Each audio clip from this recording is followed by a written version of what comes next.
Previous over from Raghu, who's bowled out his quota of 4 for 38, and Dhruv really batted pretty well in that over as well with that flick towards the square leg region for 6. Nand Kishore into his second now, gave away 4 of his first over. It's a handy start for the Karnataka Bulldozers, 60 on the board. An outside edge, not intentional, but boundary nevertheless. Dhruv is batting well, he's riding his luck now. Slightly short outside off stump, gets the cheer girls dancing. Look at this. It's an outside edge, but no fielder there. And there wouldn't be when you're 64 for 1 after 7 overs. Yes, despair for the bowler, but definitely something to cheer about as far as the Karnataka Bulldozers camp is concerned. Didn't get his feet to the pitch of the ball. That's the length that Nand Kishore is bowling. He's making the batsman reach out to the delivery.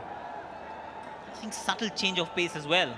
This one was bowled a lot slower than the previous one. He realizes that if it's quick, it goes to the fence quicker. Yes, that's the Facebook question. If you win the toss, what do? Oh, movement there for Nand Kishore. Would you bat first? Would you bowl first? You can send us your vote.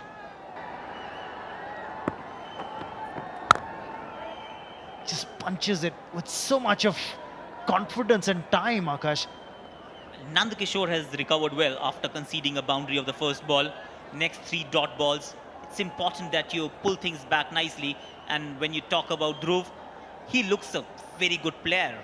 A good structured player with technique pretty much in place. Glides this down to the third man region for a single.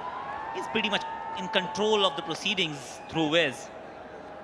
Doesn't seem to get harried by the pace or the lack of it at times. He's got that flourish as far as his backswing is concerned. Bring the bat down, still gets the timing with it.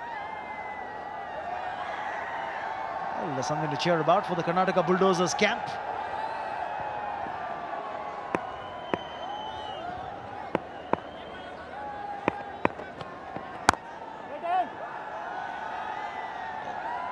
Nothing of the last ball, 65 for 1 after 8, Karnataka Bulldozers.